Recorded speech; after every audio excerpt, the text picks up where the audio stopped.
ನಮಸ್ತೆ ಎಲ್ಲರಿಗೂ, ಕನ್ನಡ ಮಾಧ್ಯಮಕ್ಕೆ ಸ್ವಾಗತ. ನಾನು ಸೌಮ್ಯ. ಇವತ್ತು ನಾನು ನಿಮಗೆ ಸುಮಾರು 1200 ವರ್ಷಗಳ ಹಿಂದೆ ರಾಜರಾಜ ಚೋಳನಿಂದ ಜೀರ್ಣೋದ್ಧಾರಗೊಂಡಂತಹ ಒಂದು ಅದ್ಭುತವಾದ ದೇವಸ್ಥಾನದ ಪರಿಚಯ ಮಾಡಿಕೊಡ್ತಾ ಇದ್ದೀನಿ. ಈ ದೇವಸ್ಥಾನ ಯಾರು ಯಾವಾಗ ಕಟ್ಟಿದ್ದೋ ಅನ್ನೋ ಒಂದು ನಿಖರವಾದ ಮಾಹಿತಿ ಇದುವರೆಗೂ ಇಲ್ಲ. ಆದರೆ ಭಾರತೀಯ ಪುರಾತತ್ವ ಇಲಾಖೆಯ ಪ್ರಕಾರ ಈ ದೇವಸ್ಥಾನವನ್ನು ಸುಮಾರು 10ನೇ ಶತಮಾನದಲ್ಲಿ ನಿರ್ಮಾಣ ಮಾಡಿದ್ದು ಅಂತ ಹೇಳಲಾಗಿದೆ. ಸುಯಜ್ಞ ಮತ್ತು ಲಂಬಕರ್ಣ ಮಹರ್ಷಿಗಳಿಂದ ಪೂಜಿಸಲ್ಪಟ್ಟ ಈ ವಿಗ್ರಹದ ಪಾದಕಮಲದಲ್ಲಿ ಅಮೃತ ಕಳಶ ಇರೋದ್ರಿಂದ ಇಲ್ಲಿ ಬೇಡಿ ಬಂದಂತಹ ಭಕ್ತರ ಪ್ರತಿಯೊಂದು ಇಷ್ಟಾರ್ಥಗಳು ಶೀಘ್ರವಾಗಿ ಫಲಿಸುತ್ತೆ ಅನ್ನೋದು ನಂಬಿಕೆ. ಹಾಗಿದ್ರೆ ಬನ್ನಿ, ಈ ದೇವಸ್ಥಾನ ಎಲ್ಲಿದೆ ಹಾಗೂ ಈ ದೇವಸ್ಥಾನದ ಮತ್ತಷ್ಟು ವಿಶೇಷತೆಗಳನ್ನು ಈ ವಿಡಿಯೋದಲ್ಲಿ ತಿಳಿದುಕೊಳ್ಳೋಣ. ಶ್ರೀ ಲಕ್ಷ್ಮೀ ನರಸಿಂಹ ದೇವಾಲಯ ಮಂಡ್ಯ ಜಿಲ್ಲೆಯ ಮಳವಳ್ಳಿ ತಾಲೂಕಿನ ಮಾರೇಹಳ್ಳಿ ಎಂಬ ಗ್ರಾಮದಲ್ಲಿದೆ. 1200 ವರ್ಷಗಳಷ್ಟು ಪುರಾತನವಾದ ಈ ದೇವಸ್ಥಾನದಲ್ಲಿ 108 ಅಂಕಣ ಹಾಗೂ 108 ಕಂಬಗಳನ್ನು ಕಾಣಬಹುದು. ದೇವಾಲಯದ ಎದುರು 40 ಅಡಿ ಎತ್ತರದ ಗರುಡಗಂಬವಿದ್ದು, ದೇವಾಲಯದ ಅಕ್ಕಪಕ್ಕ ಪುಟ್ಟ ಮಂಟಪಗಳನ್ನು ಕೂಡ ಕಾಣಬಹುದು. ಸಾಮಾನ್ಯವಾಗಿ ಬಹುತೇಕ ದೇವಾಲಯಗಳಲ್ಲಿ ಶ್ರೀ ನರಸಿಂಹ ದೇವರು ಉಗ್ರರೂಪಿಯಲ್ಲಿ ಇರ್ತಾರೆ. ಆದರೆ ಈ ದೇವಸ್ಥಾನದಲ್ಲಿ ಸ್ವಾಮಿಯು ಮಹಾಲಕ್ಷ್ಮಿ ಸಮೇತ ಸೌಮ್ಯ ರೂಪಿಯಾಗಿ ನೆಲೆ ನಿಂತಿದ್ದಾರೆ. ಆದ್ದರಿಂದ ಸ್ವಾಮಿಗೆ ಇಲ್ಲಿನ ಜನರು ಮಾರೇಹಳ್ಳಿ ಮುದ್ಕಪ್ಪ ಅಥವಾ ಸೌಮ್ಯ ನರಸಿಂಹ ಸ್ವಾಮಿ ಎಂದು ಕರೆಯುತ್ತಾರೆ. ಶ್ರೀ ಲಕ್ಷ್ಮೀ ನರಸಿಂಹ ಸ್ವಾಮಿಯನ್ನು ಬೆಳಗ್ಗೆ 6 ಗಂಟೆಯಿಂದ ಮಧ್ಯಾಹ್ನ 2 ಗಂಟೆಯವರೆಗೂ, ಸಾಯಂಕಾಲ 5ರಿಂದ ರಾತ್ರಿ 7 ಗಂಟೆಯವರೆಗೂ ದರ್ಶನ ಮಾಡಬಹುದು. ಇಲ್ಲಿಗೆ ಬರುವ ಭಕ್ತಾದಿಗಳು ಸ್ವಾಮಿಗೆ ಪೇಟೆ ಉತ್ಸವ, ಪ್ರಹ್ಲಾದ ಪರಿಪಾಲೋತ್ಸವ, ಶಯನೋತ್ಸವ, ಬ್ರಹ್ಮೋತ್ಸವ, ಬೃಂದಾವನೋತ್ಸವ, ಗರುಡೋತ್ಸವ, ಅಷ್ಟೋತ್ತರ ಶತನಾಮಾವಳಿ ಸೇವೆ, ಅಭಿಷೇಕ ಸೇವೆ, ವಿಶೇಷವಾಗಿ 10 ಸೇರು, ಅಕ್ಕಿ ನೈವೇದ್ಯ ಇನ್ನೂ ಮುಂತಾದ ಸೇವೆಗಳನ್ನು ಮಾಡಿಸಬಹುದು. ಬನ್ನಿ ವೀಕ್ಷಕರೇ, ಸ್ವಾಮಿಯವರ ಮಹಾಮಂಗಳಾರತಿಯ ದೃಶ್ಯವನ್ನು ನೋಡಿ ಬರೋಣ.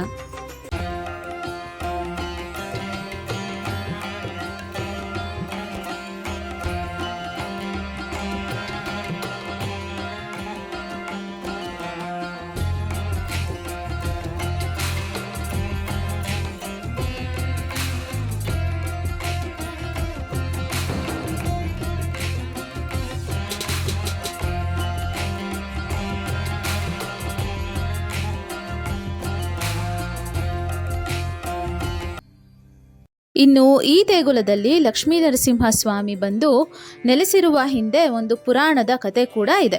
ಹಾಗಿದ್ರೆ ಬನ್ನಿ ಅರ್ಚಕರ ಬಳಿ ಮಾಹಿತಿಯನ್ನ ಪಡೆಯೋಣ. ಶ್ರೀ ಗುರುಭ್ಯೋ ನಮಃ. ಹರಿ ಓಂ. ಶ್ರೀ ಲಕ್ಷ್ಮೀ ವಲ್ಲಭಾರಂಭಾಂ ವಿಕರಾಮಣಿ ಮಧ್ಯಮಾಂ ಅಸ್ಮದಾಚಾರ್ಯ ಪರ್ಯಂತಾಂ ವಂದೇ ಗುರು ಪರಂಪರಾಂ.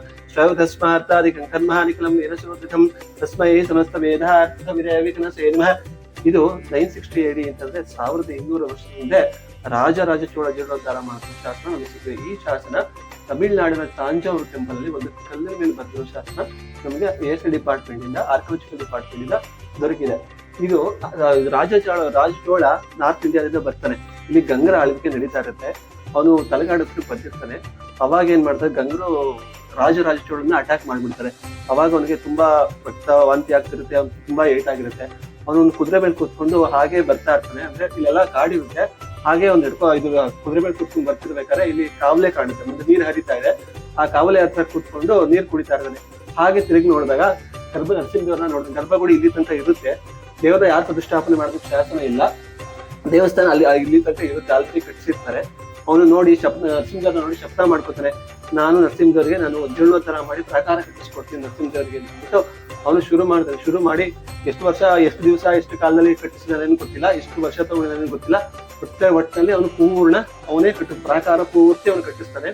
ಆದ್ರೆ ಒಂದ್ ಪ್ರಾಬ್ಲಮ್ ಏನಾಗುತ್ತೆ ಅಂತಂದ್ರೆ, ಮುಂದೆ ಆಂಜನೇಯ ಸ್ವಾಮಿ ದೇವಸ್ಥಾನ ಇದೆ, ಅಲ್ಲಿ ದೊಡ್ಡ ಬಾಗಿಲಿದೆ, ಅದು ರಾಜಗೋಪುರ ಮಂಟಪ. ಅದನ್ನ ಅವನ ಕೈ ಪೂರ್ಣ ಮಾಡಕ್ಕಾಗಲ್ಲ. ಹಾಗೆ ಬಿಟ್ಟು ಅವ್ನು ಮುಂದಕ್ಕೆ ಹೊರಟೋಗ್ತಾನೆ. ಅವನ್ನ ಮತ್ತೆ ಗಂಗರು ಅಟ್ಯಾಕ್ ಮಾಡ್ತಾರೆ. ಅದು ಇತಿಹಾಸ ಆಗುತ್ತೆ. ಈ ಕಡೆ ಏನಾಗುತ್ತೆ, ಸುಯಜ್ಞ ಮತ್ತೆ ಲಂಬಕರ್ಣ ಮಹರ್ಷಿಗಳು ನರಸಿಂಹನ ಪೂಜೆ ಮಾಡ್ತಿರ್ತಾರೆ.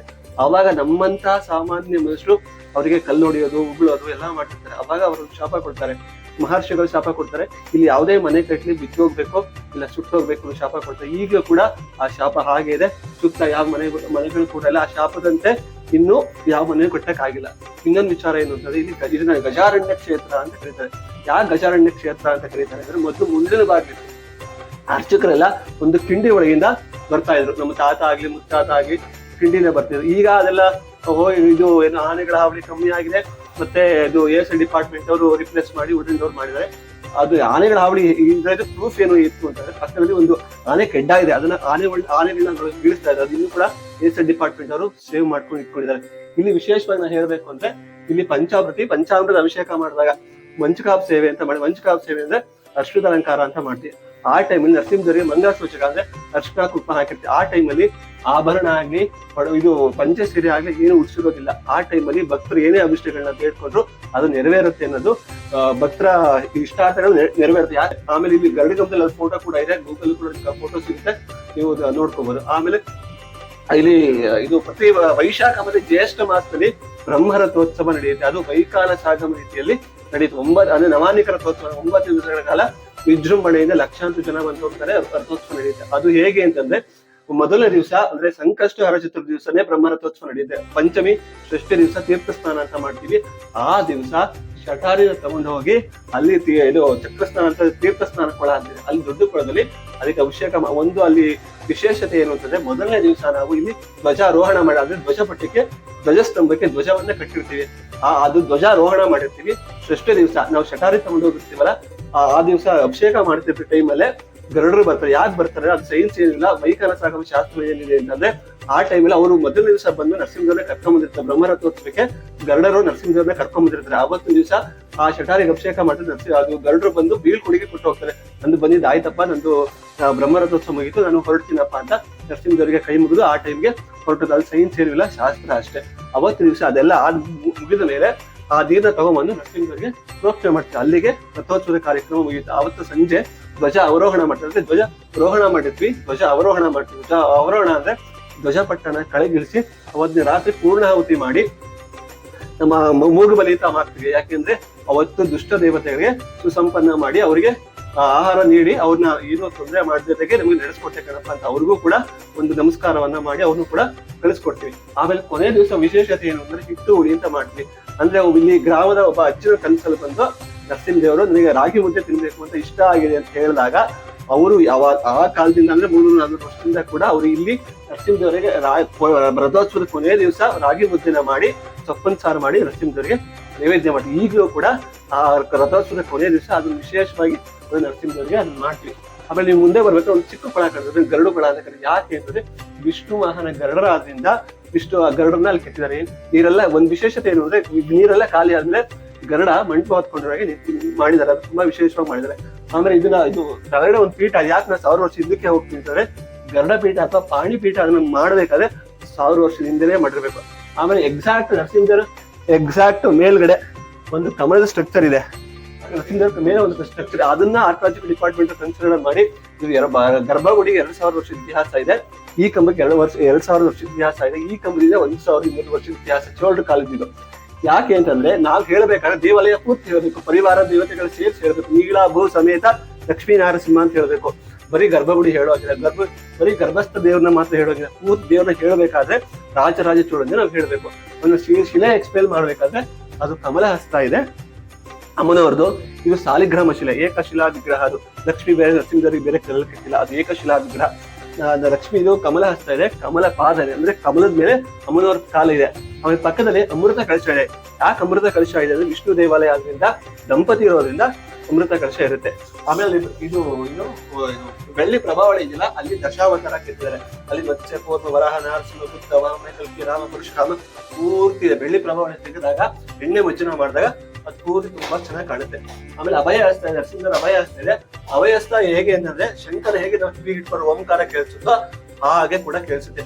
ಅದು ತುಂಬಾ ವಿಗ್ರಹ ತುಂಬಾ ಹಳೆಯದು. ಅಂದ್ರೆ ಯಾರು ಪ್ರತಿಷ್ಠಾಪನೆ ಮಾಡಿರೋದು ಅಂತ ಗೊತ್ತಿಲ್ಲ. ವಿಗ್ರಹ 1200 ವರ್ಷದಿಂದ ಇನ್ನೂ ಹಿಂದಕ್ಕೆ ಹೋಗುತ್ತೆ. ಯಾರು ಪ್ರತಿಷ್ಠಾಪನೆ ಮಾಡೋದ್ರಿಂದ ನಮ್ಗೆ ಶಾಸನ ಸಿಕ್ಕಿಲ್ಲ. ಆಮೇಲೆ ಸುತ್ತ ಹೋಗ್ಬೇಕಾದ್ರೆ ಪ್ರಾಕಾರದಲ್ಲಿ ನಿಮ್ಗೆ ತಮಿಳ್ ಶಾಸನಗಳು ಸಿಗುತ್ತೆ. ತಮಿಳ್ ಶಾಸನಗಳ ಕೆತ್ತಬೇಕಾದ್ರೆ ಸ್ಪೆಷಲ್ ಸ್ಟೋನ್ ಕೆತ್ತಬೇಕು. ಅದು 1500 ವರ್ಷದಿಂದಲೇ ಕೆತ್ತಿರ್ಬೇಕು ಆ ಶಾಸನಗಳನ್ನ. ದೇವಸ್ಥಾನದ ಆವರಣದಲ್ಲಿ ಭೂದೇವಿ, ಮೀನಾದೇವಿ ಹಾಗೂ ಮಹಾಗಣಪತಿಯ ಸಾನ್ನಿಧ್ಯವನ್ನ ಕಾಣಬಹುದು. ನಾನು ಹಾಗೆ ಹೇಳಿದಾಗೆ ರಾಜರಾಜ ಚೋಳ ಶಿವನ ಭಕ್ತ ಅಂತ ಹೇಳಿದೆ. ಚೋಳ ಮುಂದೆ ಶಿವಾಲಯನ ಕಟ್ಟಿಸಿ ಮಹಾಗಣಪತಿನ ಕೂಡ ಪ್ರತಿಷ್ಠಾಪನೆ ಮಾಡಿದ್ದಾರೆ. ಇದು ಆಗಿನ ಕಾಲದಲ್ಲಿ ಆಗಿರೋದು. ಇದಕ್ಕೆ ಮಾತ್ರ ಇಷ್ಟೇ ಇತ್ತು, ಬರೀ ಗಣಪತಿ ಮಾತ್ರ ಪ್ರತಿಷ್ಠಾಪನೆ ಮಾಡಿದ್ದ. ಗೋಪುರ ಮಾತ್ರ ಇವರು ಆರ್ಕಾಲಜಿಕಲ್ ಸರ್ವೆ ಅವರು ಎಕ್ಸ್ಟೆಂಡ್ ಮಾಡಿ ಗೋಪುರ ಶ್ರೀ ಭೂದೇವಿ ಮತ್ತು ನೀಲಾದೇವಿ ಕಾಣ್ತೀವಿ. ಯಾಕೆಂದ್ರೆ ನರಸಿಂಹಸ್ವಾಮಿಯ ಪಾದ ಸೇವಕರು ಅಂತಲೂ ಕರಿಬಹುದು ನಾವು. ಶ್ರೀದೇವಿ ಮತ್ತೆ ಆ ಕಡೆ ನೀಲಾದೇವಿ ಅಥವಾ ಭೂದೇವಿ, ಅದು ಕೈಯಲ್ಲಿ ಇದು ಏನೋ ಪ್ಯಾರೆಟ್ ಇಲ್ಲ, ಎತ್ತಿಲ್ಲ ಅವನಷ್ಟೇ, ವಿಶೇಷವಾಗಿ ಆಕಡದಲ್ಲಿ ಅದು ತೋರಿಸ್ಬೋದು ಬನ್ನಿ.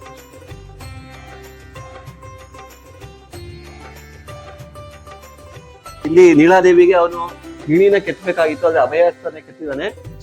ಕಮಲಗಳ 2 ಕಮಲ, ಅಭಯಹಸ್ತ ಮತ್ತೆ ಇದು ವರಹಸ್ತನ ಕೆತ್ತಿದ್ದಾನೆ. ಅದು ಇವರು ಕೂಡ ನರಸಿಂಹದೇವರ ಇದು ಸೇವಕರು ಅಂದ್ರೆ ಪಾದ ಸೇವಕರು ಅಂತ ಹೇಳ್ಬೋದು.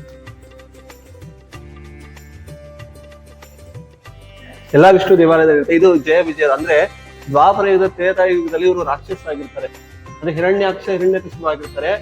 ಅವರು ಇದು ವಿಷ್ಣು ದೇವರ ಹತ್ರ ಹೋಗ್ತಾರೆ. ನಾನು ಮುಕ್ತಿ ಬೇಕು ಅಂತ ಕೇಳಿದಾಗ, ನನ್ನ ಪಾದ ಸೇವೆ ಮಾಡ್ಕೊಂಡಿರೋದಾದ್ರೆ ಮುಕ್ತಿ ಕೊಡ್ತೀನಿ ಅಂತ ಹೇಳಿದಾಗ ವಿಷ್ಣು ದೇವರು ಹೇಳ್ತಾರೆ, ಅವರು ಅಜಯ ವಿಜಯ ಹೇಳ್ತಾರೆ, ನನಗೆ ಮುಕ್ತಿ ಕೊಟ್ಬಿಡಪ್ಪ, ನನಗೆ ರಾಕ್ಷಸ ಗುಣ ಬೇಡ, ಅಲ್ಲಿ ನನಗೆ ಇದು ಮೋಕ್ಷ ಕೊಟ್ಬಿಡು ಅಂತ ಹೇಳಿದಾಗ ವಿಷ್ಣು ಅವರು ಏನ್ ಮಾಡ್ತಾರೆ, ಇದಕ್ಕೆ ಇದು ನನ್ನ ಪಾದ ಸೇವಕ ಜೀವನ ಪರ್ಯಂತ ಪಾದ ಸೇವೆ ಮಾಡ್ಕೊಂಡಿರೋ ಅಂತ ಜಯ ವಿಜಯರಾಗಿ ಶಾಪ ವಿಮೋಚನೆ ಮಾಡಿ ಅವ್ರನ್ನ ಜಯ ವಿಜಯಾಗಿ ನನ್ನ ಬಾಗಿಲು ಇರು ಅಂತ ಹೇಳಿ ಅವ್ರಿಗೆ ಒಂದು ಶಾಪ ವಿಮೋಚನೆಯನ್ನ ಮಾಡ್ತಾರೆ. ವಿಷ್ಣು ವಾಹನ ಗರುಡ, ಇದು ಧ್ವಜಸ್ತಂಭ, ಅದು ದೀಪಸ್ತಂಭ. ಎಲ್ಲರೂ ಕನ್ಫ್ಯೂಸ್ ಮಾಡ್ಕೊಂಡ್ಬಿಟ್ಟಿದ್ದಾರೆ, ಇದು ಧ್ವಜಸ್ತಂಭ, ಅದು ದೀಪಸ್ತಂಭ. ಯಾಕೆ ದೀಪಸ್ತಂಭ ಅಂತ ಕರಿತೀವಿ ಅಂದ್ರೆ, ಮೊದ್ಲು ಊರಿದೆ ಅಂತ ಗೊತ್ತಾಗ್ಬೇಕಾದ್ರೆ ಅದ್ರ ಮೇಲೆ ದೀಪ ಹಚ್ಚುತ್ತಾ ಇದ್ರು. ಆ ದೀಪಸ್ತಂಭ ಇದೆಯಲ್ಲ, ಅದ್ರ ಮೇಲೆ ದೀಪ ಹಚ್ಚುತ್ತಾ ಇದ್ರು, ಅದಕ್ಕೋಸ್ಕರ ದೀಪಸ್ತಂಭ ಅಂತ ಕರೀತಾರೆ. ಇದು ಗರುಡ್ರು ಇಲ್ಲಿದ್ದಾರೆ, ಅದನ್ನ ಗರುಡ ಸ್ತಂಭ ಅಂತ ಕರಿತೀವಿ. ವಿಷ್ಣು ಇದು ಶ್ರೀ ವೈಷ್ಣವ ದೇವಾಲಯದಿಂದ ಗರುಡ ಸ್ತಂಭ ಇದು ಪ್ರತಿಷ್ಠಾಪನೆ ಮಾಡಿ. ಮುಂದೆ ಅದು ದೀಪಸ್ತಂಭ ಅಂದ್ರೆ ಇದು ಬಲಿಯನ್ನ, ಇದ್ರ ಮೇಲೆ ಇಲ್ಲ ಹೀಗೆಲ್ಲ ಇಟ್ಕೊಂಡ್ರೆ ಇದು ತಿರುಗುತ್ತೆ, ಅದೆಲ್ಲ ಸುಳ್ಳು, ಅದೆಲ್ಲ ಶಾಸ್ತ್ರದಲ್ಲಿ ಏನೂ ಇಲ್ಲ, ಅದೆಲ್ಲ ಎಲ್ಲೂ ತಿರುಗೋದಿಲ್ಲ.